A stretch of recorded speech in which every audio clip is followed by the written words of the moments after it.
अस्सलाम वालेकुम जी, कैसे हैं आप सब लोग। मेरे चैनल पर आपको खुश आमदीद। तो जी ये सुबह का टाइम था और सुबह का टाइम देखें आज कितनी ज़्यादा धूप निकली हुई है।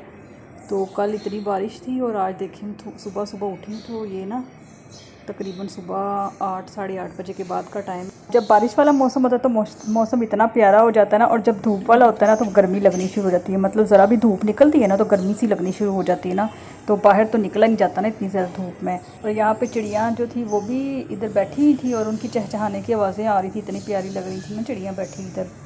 तो यहाँ पे ना पौधे वगैरह लगे हुए ना तो चिड़ियाँ उधर बैठ जाती हैं पौधों में भी। तो उसके बाद मैं किचन में आ गई थी तो मैंने नाश्ता बनाने लगी हूँ। तो मैंने आज ना देसी घी के पराठे बनाऊँगी और साथ में सालन पड़ा हुआ था ना तो वो खा लेंगे।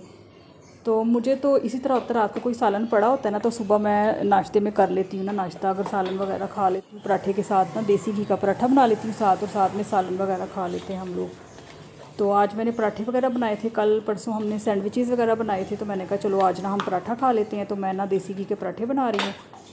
तो जल्दी जल्दी से बना रही हूँ क्योंकि भूख बहुत ज़्यादा लगी हुई थी और टाइम भी काफ़ी ज़्यादा हो गया था ना, तो इसलिए मैंने कहा जल्दी जल्दी से पराठे बना दूँ। क्योंकि अभी तो ये बच्चों का बनाना शुरू कर रही हूँ, उसके बाद मैं अपना बनाऊँगी। तो ये देसी घी जो है ना ये मैंने निकाला था, तो देसी घी भी ख़त्म होने वाला है। तो मैंने कभी भी बाज़ार से नहीं घी लिया ना, मैं हमेशा घर में ही बनाती हूँ। तो जब से मुझे याद है कि मेरी अम्मी जो थी वो भी अपना मतलब घर में ही बनाती होती हैं, और हम लोग ना शुरू से ही ना घी वगैरह ना घर में ही बनाते हैं। हमने कभी बाज़ार से नहीं ख़रीदा, बहुत कम ही होगा कि हमने कभी बाज़ार से ख़रीदा हो। अदरवाइज़ हम लोग ना अपनी जो मलाई होती है ना दूध की, उसको इकट्ठा करके ना घर में घी बनाते हैं और इतना अच्छा घी बन जाता है ना। तो बाज़ार से महंगा भी मिलता है ये, तो इसका पता होता है खालिश घी है। तो ये ना अल्हम्दुलिल्लाह से मैं जल्दी जल्दी से पराठे बना रही हूँ। तो ये मैं पराठा डालते डालते ना पराठा टूट गया था, क्योंकि मैंने ये फ्रेश आटा गूंदा था सुबह। अभी मैंने आटा गूंदा था, आटा बिल्कुल ख़त्म हो गया था, एक रोटी का आटा बस पड़ा हुआ था। तो मैंने ना फ्रेश आटा गूंद के ना बनाया था, उसको ना 5-10 मिनट के रेस्ट से ही बनाया था। तो ये ना फिर भी ना टूट गया था, लेकिन फिर बन गया था पराठा, मैंने उसको जोड़ लिया था। थोड़ा सा टेढ़ा मेढ़ा बन तो गया था, लेकिन कोई नहीं, खाया जाएगा। तो ये पराठे के ऊपर मैं घी लगा के देसी घी का बना के, तो इसके साथ हम लोग खाएंगे करेले का सालन, और साथ में चाय बना लूँगी। चाय भी मैंने अभी रखनी है आग पे ना। तो करेले का सालन जो था वो मैंने गरम नहीं किया था, मैंने कहा इसी तरह ऊपर डाल के खा लेंगे, क्योंकि करेले जो है ना वो गरम रोटी के ऊपर डालेंगे ना तो वो खुद ब खुद गर्म हो जाएंगे। वैसे भी गर्मी है तो गर्मी में कोई इतनी ज़रूरत भी नहीं है गर्म करने की। सर्दियाँ होना तो फिर वो गर्म करके खा लेते हैं। वैसे अदरवाइज़ करेले वगैरह का सालन जो था वो मैं तो इसी तरह ना रोटी के ऊपर डाल के खा लेती हूँ। कोई भी सालन हो ना खुश्क, तो मैं ना उसको रोटी के ऊपर डाल के खा लेती हूँ। मैं कोई इस तरह के नखरे नहीं करती कि मैंने प्लेट में डाल के ही खाना है।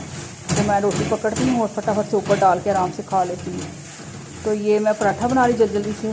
पराठा इतना मतलब मज़े का लगता है ना, देसी घी का पराठा, और गंदम का आटा हो ना उसका अच्छा लगता है। वाइट आटे के पराठे हम लोगों ने बड़े ट्राई किए हैं रमज़ान में। मेरे बच्चे जो थे ना वो वाइट आटे का पराठा खाते थे, क्योंकि उससे भूख ज़रा देर तक नहीं लगती ना, वो हज़म जल्दी नहीं होता। तो इसलिए बच्चे कहते थे कि हम लोगों ने ना वाइट आटे के पराठे खाते हैं। अदरवाइज़ हम लोग वाइट आटा जो नॉर्मल रूटीन में हम लोग यूज़ नहीं करते ना, सिर्फ हम लोग रमज़ान में लेके आते हैं, वो भी किसी की देखा देखी लेके आए थे। अदरवाइज़ मैंने तो इसी के बनाने थे पराठे।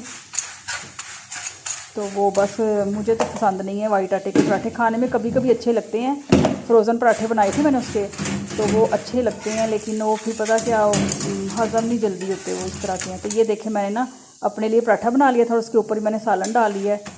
और ये इतना मज़े का करेले का सालन था, और ज़रा भी कड़वा नहीं बना ना। मैंने कभी भी करेलों को ना नमक लगा के नहीं रखा। मैं जल्दी से जब लेके आती ना उसी टाइम मैंने वॉश करके ना करेलों को, तो उसी टाइम काट के इसको फ्राई करके ना रख देती हूँ, और कभी भी कड़वे नहीं बने, बहुत अच्छे बनते हैं। तो ये मेरा पराठा अल्हम्दुलिल्लाह से बन गया, और अब इसके ऊपर मैं सालन डालने लगी, और सालन डाल के अब मैं इसको करेले के सालन को खा लूँगी। और साथ में मैंने एक साइड पे चाय भी बनने के लिए रखी थी, और अब मैं ये खा के ना उसके बाद साथ ही फिर चाय जो है ना वो साथ साथ बनती रहेगी, तब तक मैं ये खा लूँगी। ये देखिए कितना प्यारा लग रहा है ना सालन, देखने में ये बड़ा मज़े का बना था। इसमें ना प्याज भी काफ़ी ज़्यादा डले थे इसमें, जितना इसमें वो करेला था ना उतना ही इसमें प्याज डले थे। तो चलें जी मैं करने लगी हूँ नाश्ता। अगर आप में से किसी ने करना है तो आ जाएं, आप भी कर लें नाश्ता, और इस तरह करेले बनाया करें, ये बहुत अच्छे बनते हैं ना। इकट्ठी सारी चीज़ें डाल के ना फटाफट से बन जाते हैं करेले, और इतने मज़े के बनते हैं। तो ये जी अल्हम्दुलिल्लाह से नाश्ता हमने कर लिया था, चाय भी पी ली थी, और उसके बाद बर्तन जो थे वो भी इकट्ठे हुए थे। बर्तन मेरा दिल नहीं कर रहा था धोने का, मैंने कहा बाद में धो लूँगी। तो ये आलू जो थे ना ये मैं 5 किलो लेके आई थी, तो उसमें से यही आलू बचे थे। तो ये ना ख़राब हो रहे थे, बाहर पड़े पड़े, मैंने फ्रिज में नहीं रखे थे, मैंने इसी तरह रख दिए थे ना बास्केट में।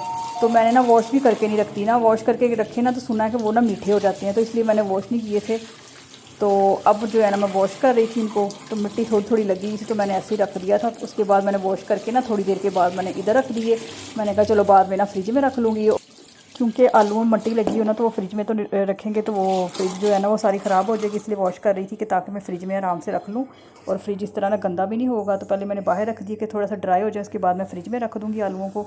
और जब मैं फ्रिज में रखती हूँ तो मैं वॉश करके ही रखती हूँ, इस तरह मैंने कभी नहीं रखे। तो उसके बाद अब मैं करने लगी हूँ रात के खाने की तैयारी। दोपहर का हम लोगों ने खाना खा लिया था, तो मैंने कहा बिरयानी तो हम लोग बनाते ही रहते हैं, तो आलू वाले चावल काफ़ी टाइम हो गया ना मैंने कभी बनाए नहीं, बहुत ही अरसा ही हो गया है कि मैंने चावल ये बनाए हों। तो मेरा भी दिल किया, मैंने कहा बच्चों से पूछा कि हम लोग आलू वाले चावल बनाएं, तो बच्चों ने कहा हाँ बना लें। तो वो बनाए, इतने मज़े के बने ना आलू वाले चावल। और मैंने पता क्या करती हूँ, अब मैं चावल बनाती हूँ ना तो मैं जो अचार बनाया था ना घर का, उसमें साथ ना थोड़ा अचार भी डाल देती हूँ, तो इतने मज़े के लगते हैं ना, और ज़्यादा टेस्टी लगते हैं अचार से। जब मैं दम देने लगती हूँ ना तब मैं अचार डालती हूँ उसमें। तो ये मैंने ना उसमें मसाला वगैरह भून के उसमें आलू काट के डाल दिए थे, और आलू जो थे वो भी भून चुके थे। उसके बाद ये चावल जो थे मैंने भिगो के रखे हुए थे, और अब मैं इसमें चावल ऐड कर रही हूँ। और उसके बाद जो है ना ये इसी तरह आग में पकते रहेंगे, और आलू वाले चावल ना बड़े अच्छे बनते हैं। तो मैंने तो काफ़ी टाइम बाद बनाए थे ना, तो मेरे चावल ना बहुत अच्छे बने थे। कई दफ़ा होता है ना कोई चीज़ काफ़ी टाइम बाद खाओ ना तो वो उसका टेस्ट ही अलग सा होता है ना, तो बड़ा यूनिक सा टेस्ट था इसका आलू के चावलों का। मुझे बड़े पसंद आए थे, सबको ही पसंद आए थे, मुझे भी बड़े अच्छे लगे थे। तो ये कभी कभी ये भी बना के खा लेना चाहिए, कभी समझ ना आए ना कोई चीज़, तो जो घर में चीज़ पड़ी होती है ना फिर वही बंदा बना लेता है ना तो अच्छी बन जाती है। तो मेरा भी दिल कर रहा था, तो मैंने कहा कोई ना चावल वगैरह खाने का दिल कर रहा था, क्योंकि मैंने ना 2 दिन सब्ज़ी बनाई थी ना खुश्क सब्ज़ी, तो वो फिर दिल नहीं कर रहा था। फिर मेरा दिल कर रहा था कोई ना राइस वगैरह बनाए जाएँ, तो फिर चिकन के खाने का दिल नहीं कर रहा था, क्योंकि चिकन में भी मैंने 2-3 दफ़ा बना चुकी थी। तो मैंने कहा कि अब ऐसा करती हूँ कि आलू पड़े हुए हैं तो मैं आलू वाले चावल बना लेती हूँ। तो चले जी, यहीं तक था मेरा आज का व्लॉग। फिर मिलूँगी इंशाल्लाह नेक्स्ट व्लॉग में, तब तक अल्लाह हाफ़िज़।